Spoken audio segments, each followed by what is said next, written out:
Study chapter 2 forms of business organisation. तो कहीं ना कहीं आपने इससे पहले की वीडियो जो कि चैप्टर 1 से रिलेटेड है, अगर आपने वो वीडियो नहीं देखी है तो पहले आप उस वीडियो को देखें। वो चैप्टर 1 की मैंने कुछ बेसिक इन्फॉर्मेशन आपको बताई थी। ये आपके चैप्टर 2 है जिसमें हम फॉर्म्स ऑफ बिजनेस ऑर्गेनाइजेशन के बारे में पढ़ेंगे। और अगर आप नए हैं तो प्लीज़ चैनल को सब्सक्राइब करना ना भूलें, मुझे ये बार बार बोलना पड़ता है। और दूसरी चीज़ ये है कि मैंने एक व्हाट्सएप ग्रुप बनाया है जिसमें आपको अगर ये पीडीएफ चाहिए या आपको अकाउंट्स या इकोनॉमिक्स से रिलेटेड जो भी मैं वीडियो अपलोड करूँगा उसकी पीडीएफ चाहिए तो आप उस ग्रुप में ऐड हो सकते हैं, जिसका लिंक मैंने जो है नीचे डिस्क्रिप्शन में दिया हुआ है। आप वहाँ से डायरेक्ट ज्वाइन हो सकते हैं और आप अपने फ्रेंड्स को भी उसमें ज्वाइन कर सकते हैं, ठीक है।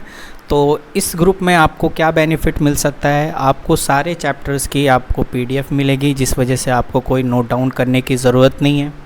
और वो डाउनलोड करके आप प्रिंट आउट निकाल सकते हैं या आप उसी से फ़ोन में पढ़ सकते हैं। तो एक ये बेनिफिट वाली बात हो जाएगी।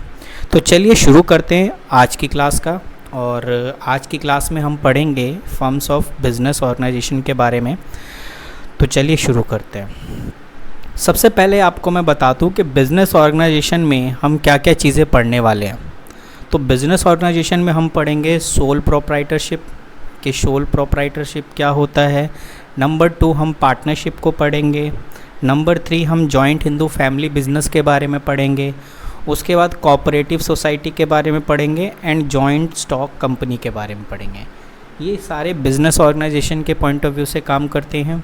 तो कहीं ना कहीं इसमें जो आपका सबसे ज़्यादा इम्पॉर्टेंट है, शुरू के 4 पॉइंट इम्पॉर्टेंट हैं।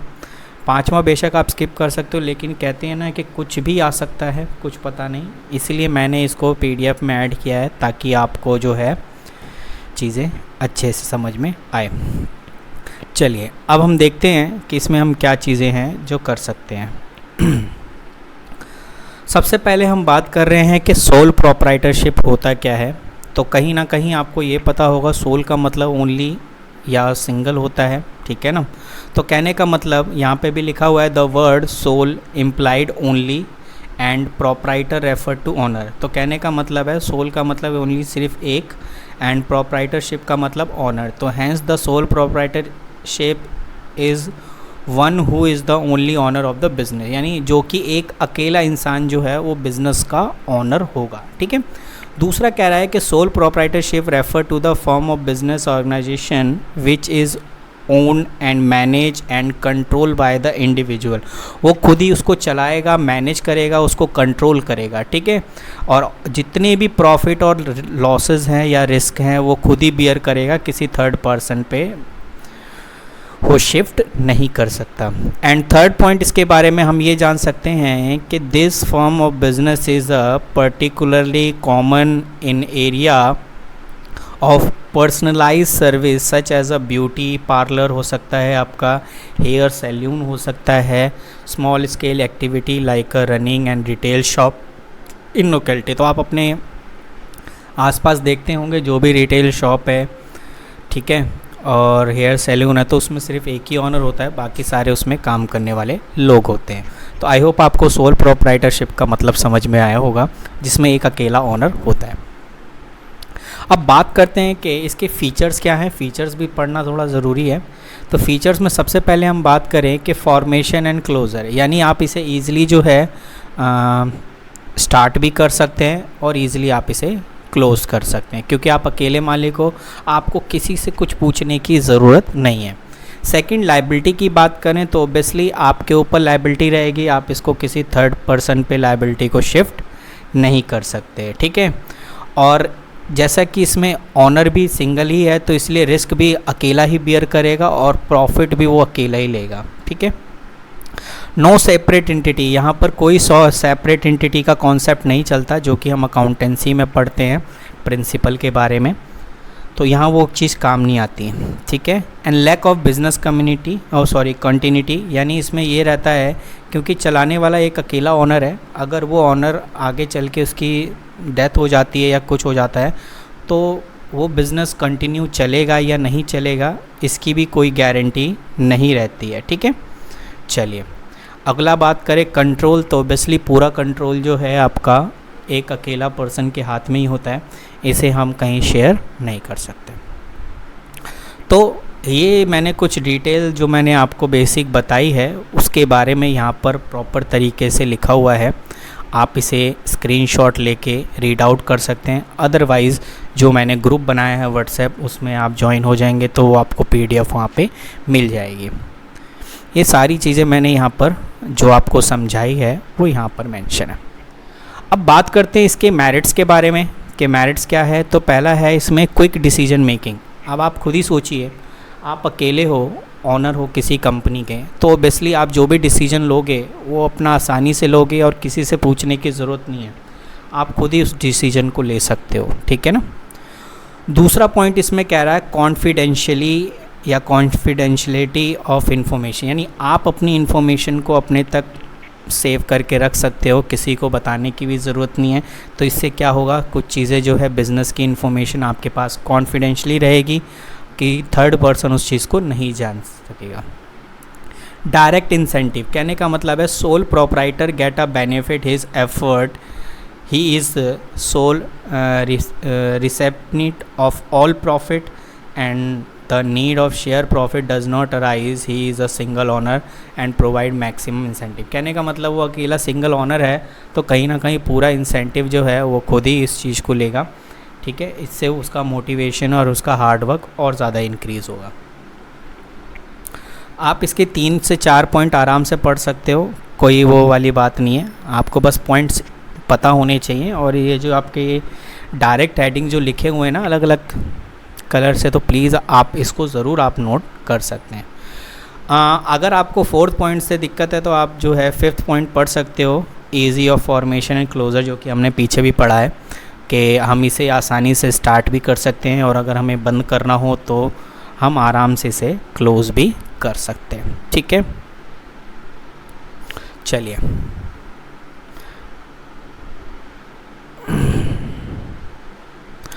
अब इसके डीमेरिट्स भी पढ़ लेते हैं, क्योंकि जैसे जैसे हम किसी भी चीज़ के जो है मेरिट्स पढ़ेंगे तो कहीं ना कहीं इसके डीमेरिट्स भी हैं।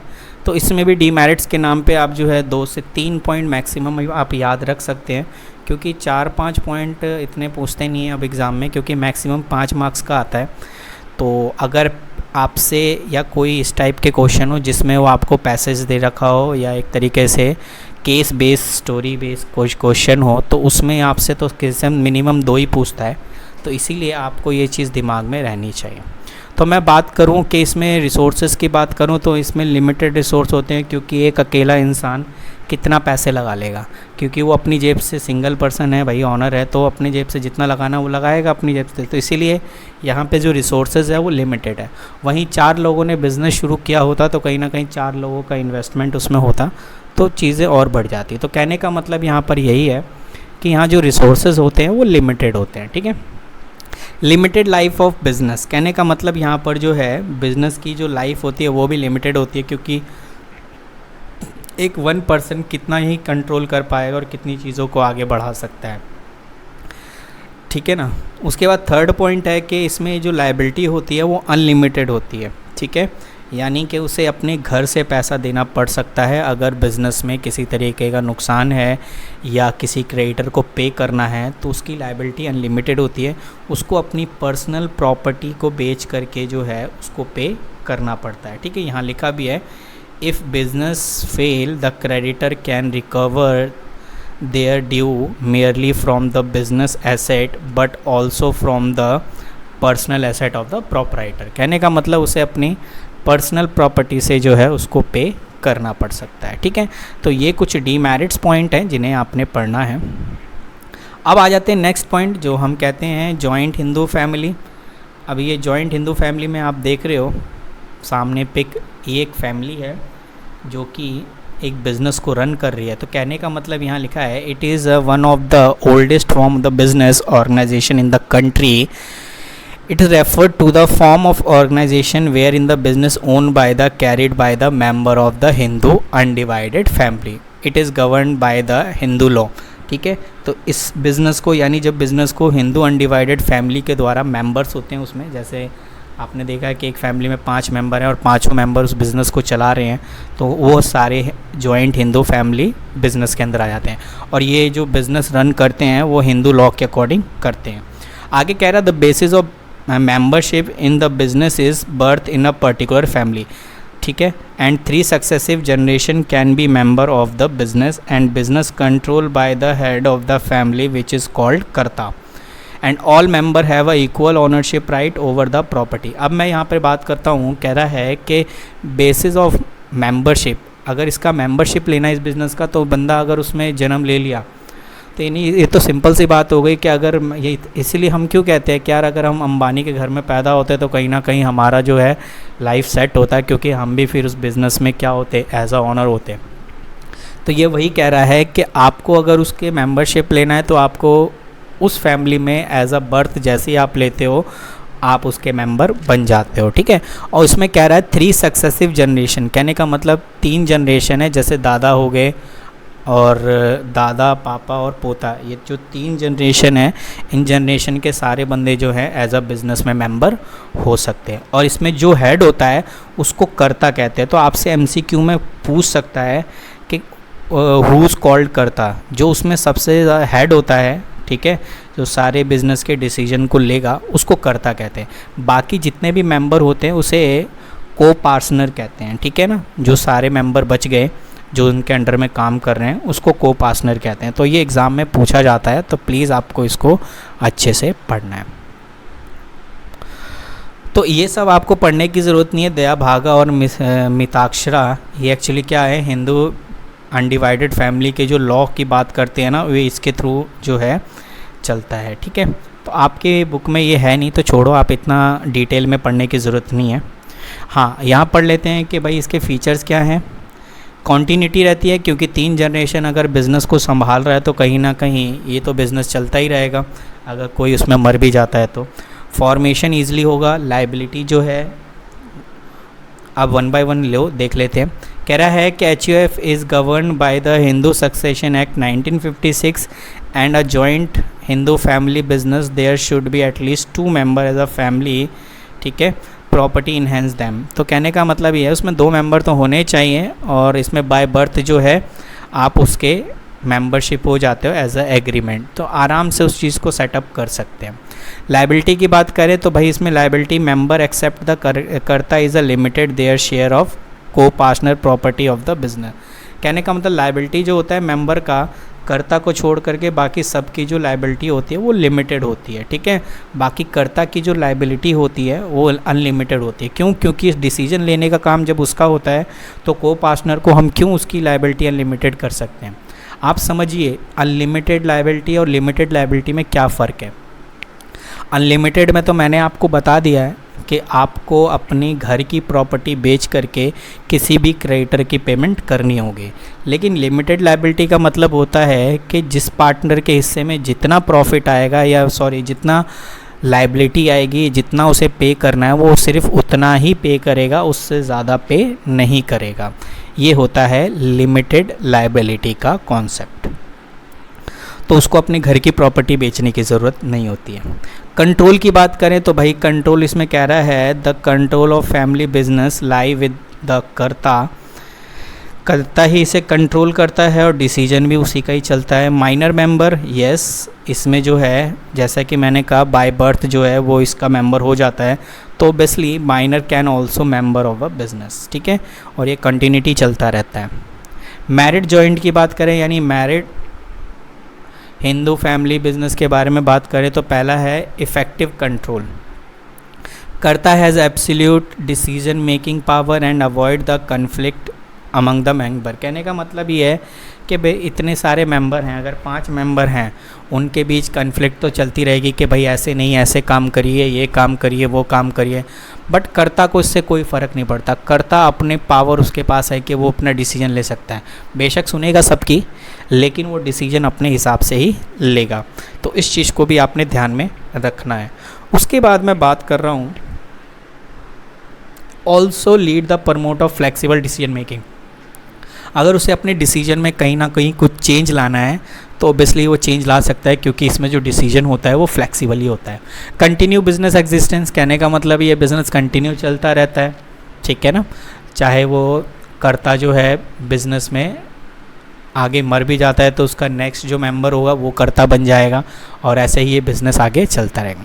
इसमें लिमिटेड लायबिलिटी ऑफ मेंबर्स, कहने का मतलब है कर्ता को छोड़कर बाकी सब की लायबिलिटी क्या होती है, लिमिटेड होती है, ठीक है ना। चलिए बढ़िया, 3-4 से आपने ज़्यादा नहीं। अब बात करते हैं इसके डीमेरिट्स की।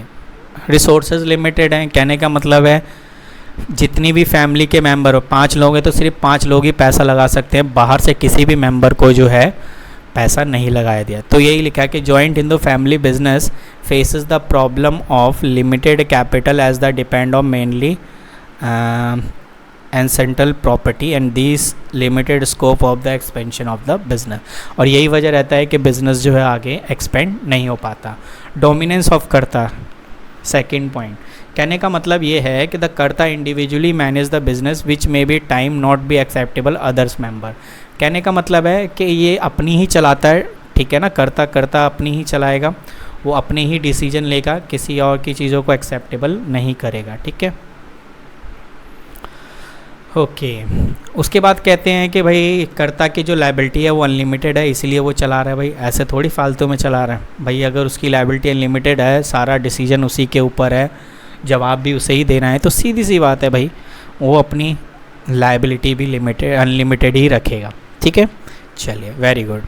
अब आ जाते हैं पार्टनरशिप। इसके बारे में क्या ही कहें, अब आप समझ सकते हैं, नाम से पता चल रहा है, सामने फ़ोटो देख रहे हैं कि 2 इंसान आपस में हाथ मिला रहे हैं, और कहीं ना कहीं ये इस चीज़ को दिखा रहा है कि भाई अगर हम जो भी बिज़नेस शुरू करते हैं उसमें हम आपस में एज अ पार्टनरशिप रहेंगे। तो कह रहा है according to the Indian partnership act 1932 defined the partnership as the relation between person who have agreed to the profit the business carried by all. ये आपने एज अ नॉर्मली देखेंगे जब आप 12th में अकाउंटेंसी की पार्टनरशिप का पहला chapter पढ़ेंगे तो उसमें यही लिखा है कि पार्टनरशिप का मतलब है कि the relation between the partner, यानी एक तरीके का पार्टनर में रिलेशन होना चाहिए किस बारे में, कि वो बिज़नेस में होने वाले प्रॉफिट को आपस में बांटेंगे और उसको कैसे कैरी करना है, एक के द्वारा करना है या सभी के द्वारा करना है, वो सारी बातें उसमें लिखी होती है, ठीक है। फीचर्स की बात करते हैं कि इसमें कह रहा है पार्टनरशिप में फॉर्मेशन की बात करते हैं कि partnership is result the agreement between the 2 and more person of business share is profit and losses, ठीक है। And the agreement become the basis of relationship between the partner and it is necessary that such agreement written form and oral is equally valid. कहने का मतलब ये जो partnership है ये आप रिटर्न में भी कर सकते हैं और ओरल भी कर सकते हैं, और ये दोनों ही वॉइड है, वॉइड कह रहा हूँ मैं, वैलिड है। लेकिन कहते हैं कि भाई साहब अगर मैं बात करूँ कि ओरल और रिटर्न में सबसे अच्छा कौन सा है, तो आपकी ज़ुबान पे भी एक ही नाम होगा कि सर रिटर्न अच्छा है, क्योंकि रिटर्न में जो बातें लिखी गई है वो एक तरीके से प्रूफ के तौर पे सामने को बता सकते हैं। तो मैं आपकी बात से 101% सहमत हूँ कि हाँ जी, आप किसी के साथ भी पार्टनरशिप करते हैं तो कहीं ना कहीं वो चीज़ रिटर्न में होनी ही चाहिए, ठीक है ना। चलिए अब नेक्स्ट इसमें कहते हैं कि लाइबिलिटी कैसी होती है। तो भाई लाइबिलिटी की बात करें इसमें, तो लाइबिलिटी जो आपकी होगी, the partners of a firm has unlimited liability and personal asset may be use for repaying debt in case the business asset and insufficient to the pay business debt. कहने का मतलब है कि जैसा कि मैंने कहा कि पार्टनरशिप में जो लायबिलिटी होती है वो अनलिमिटेड होती है, ठीक है। तो अगर अनलिमिटेड इसमें ये हो गया, सपोज़ करो 2 पार्टनर में से एक पार्टनर फेल हो गया, अगर उसके पास कोई प्रॉपर्टी नहीं है तो उसका लॉस भी उस पर्सन पे चला जाएगा जिसके पास प्रॉपर्टी है, तो फिर वो अपनी जेब से भरेगा। ये होता है भाई साहब पार्टनरशिप का रूल, ठीक है ना। बाकी मैं रिस्क की बात करूँ तो भाई साहब रिस्क इसमें बढ़ जाता है, क्योंकि जब प्रॉफिट आपस में बांट सकते हैं तो रिस्क क्यों नहीं बांट सकते। तो इसलिए कह सकते हैं कि the partner bear the risk involve the running the business as a team. कहने का मतलब जब ये टीम की तरफ बिजनेस को रन कर रहे हैं तो वो रिस्क भी आपस में क्या कर लेते हैं, बांट लेते हैं। बाकी यहाँ लिखा हुआ है डिसीजन मेकिंग एंड कंट्रोल, ठीक है ना, क्योंकि ये खुद से ही ये सारी चीज़ें डिसीजन मिलकर डिसीजन लेते हैं, ठीक है ना, म्यूचुअल कंसेंट के साथ। ये आप पढ़ सकते हैं, सामने आपके सामने लिखा हुआ है। हाँ, यहाँ बात करते हैं कि नंबर ऑफ़ पार्टनर कितने होते हैं, तो ये आपसे एग्ज़ाम में पूछता है MCQ में। The minimum number of partner needed to start partnership firm is 2। ठीक है, मिनिमम तो 2 होने चाहिए, लेकिन मैक्सिमम 50 से ज़्यादा नहीं होने चाहिए। तो आपने इस चीज़ को ध्यान में रखना है। अब बात करते हैं इसके मेरिट्स की, कि भाई साहब इसके मेरिट्स क्या हैं, इसके बारे में भी थोड़ा पढ़ लेते हैं।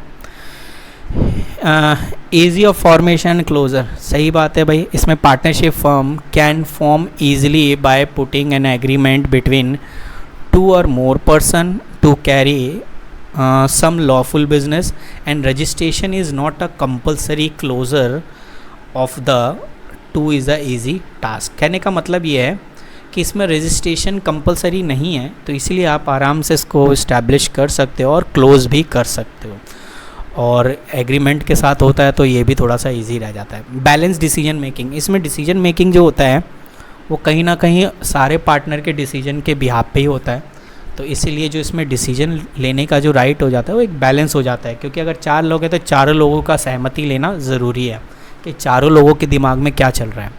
अगर 3 लोगों ने डिसीजन लिया और चौथे को पता ही नहीं है कि इन्होंने डिसीजन लिया और मुझे बताया नहीं, तो फिर वहाँ पार्टनरशिप में थोड़ा सा प्रॉब्लम आ सकता है। बात करें भाई इसमें फ़ंड, जैसा कि मैंने कहा 50 लोग हैं, तो 50 लोग तो अपना फ़ंड तो कहीं ना कहीं ज़्यादा ही हो जाएगा किसी बिज़नेस में। तो कहने का मतलब मोर फंड्स का मतलब ये है कि in a partnership the capital is control by the number of partner, this make is a possible to raise large amount of fund. ठीक है, शेयरिंग रिस्क, रिस्क में शेयरिंग कर सकते हैं भाई साहब। अच्छा, नेक्स्ट में आ जाते हैं डीमेरिट्स ऑफ पार्टनरशिप, इसके बारे में थोड़ा देख लेते हैं। तो डीमेरिट्स में जब हम देखेंगे, इसमें लिखा है अनलिमिटेड लायबिलिटी। कहने का मतलब ये है कि इसमें जो पार्टनरशिप हम जो पढ़ते हैं 1932 का, इसमें लायबिलिटी अनलिमिटेड होता है, जो कि मैंने अभी आपको इसके फीचर्स में भी बताया। लैक ऑफ कंटिन्यूटी, कहने का मतलब 4 लोग हैं जिससे एक पार्टनर सहमत नहीं है, 3 पार्टनर सहमति हैं, तो बंदा फिर छोड़ के चला जाता है। ठीक है ना, और धीरे धीरे करके पार्टनर दूर होते जाते हैं, क्योंकि अगर उनकी बातें एक जैसी मैच नहीं करती, या अगर उनमें से किसी की डेथ हो जाती है, कोई रिटायर हो जाता है या कोई इंसॉल्वेंट हो जाता है, इस केस में भी कह सकते हैं कि पार्टनरशिप धीरे धीरे ख़त्म होती जाती है। ठीक है, अब इसमें कह रहा है लिमिटेड रिसोर्सेज, कहने का मतलब there is restriction of the number of partner, hence the contribution in the capital investment. कहने का मतलब जैसा कि अभी हमने पढ़ा कि इसमें मेंबर 50 ही है मैक्सिमम, तो कहने का मतलब लिमिटेड रिसोर्सेज तो उतने तक ही हैं, क्योंकि इसमें कोई रिस्ट्रिक्शन, मतलब इसमें रिस्ट्रिक्शन तो है ना कि मैक्सिमम आप 50 मेंबर है तो पैसा भी 50 लोग ही लगा सकते, इससे ज़्यादा तो लगा नहीं सकते। तो इससे तो ये चीज़ प्रूव हो जाती है ना कि क्या नाम है आपका, कि आपने जो पैसा लगाया है सिर्फ 50 लोगों से ले लो या मिनिमम 2 लोगों से ले लो, तो ये इसमें कह सकते हैं कि इस लिमिटेड रिसोर्सेज जो हैं वो। ओके, आगे आ जाते हैं। ये है आपका टाइप्स ऑफ पार्टनर। ठीक है, अब टाइप्स ऑफ पार्टनर के रिगार्डिंग जो है इसे मैं आपको नेक्स्ट क्लास में समझाऊंगा। इससे पहले कि जो मैंने अभी आपको समझाएं हैं, आप इसको अच्छे से एक बार वीडियो को दोबारा से देख लेना। ठीक है, ताकि आपको और भी ज़्यादा समझ में आए। बाकी का जो है आपको नेक्स्ट पार्ट में और अच्छे से समझाऊंगा, क्योंकि ज़्यादा लंबी वीडियो बनाने से कोई फ़ायदा नहीं है, आपको चीज़ें समझ में नहीं आएंगी और आप ज़्यादा देर तक वीडियो को देखेंगे भी नहीं। तो इसीलिए मैं चाह रहा हूँ कि जब आपकी पूरी वीडियो ख़त्म हो जाएगी, एज अ प्रॉपर रिवीजन के लिए मैं एक पूरी वीडियो अपलोड कर दूँगा। ठीक है ना, अभी तक के लिए इसे पार्ट 1 और 2 में रखिए। बाकी अगर आपको जो भी प्रॉब्लम आता है, आपको वो सारी चीज़ें सॉल्व की जाएगी। आप ग्रुप में ज्वाइन रहें और अपने दोस्तों में ज़रूर शेयर करें। मिलते हैं आपसे नेक्स्ट वीडियो में, तब तक के लिए थैंक यू।